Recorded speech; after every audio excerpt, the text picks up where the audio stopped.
So what is SEIS and EIS?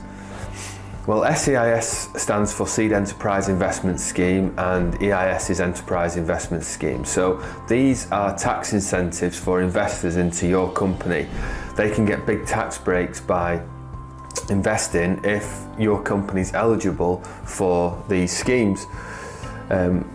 SEIS, there's a limit of up to £150,000 that you can receive. In EIS, it can be as much as £1.5 million, and there's also extra relief for R&D intensive companies.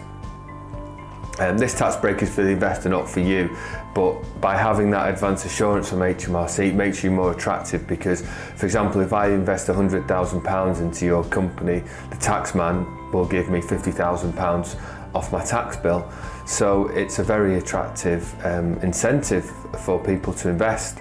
Advance assurance isn't as difficult to get. There is an application form and there's certain things that you need to provide to HMRC to get that advance assurance.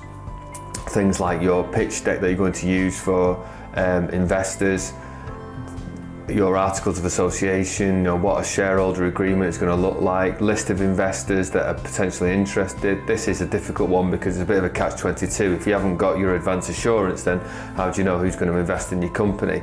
But there are ways around it. If you appoint a broker who is going to help you with the raise, they can give a couple of paragraphs about why they think this is a business that could be a good investment and people that they potentially will speak to. So there's ways around that.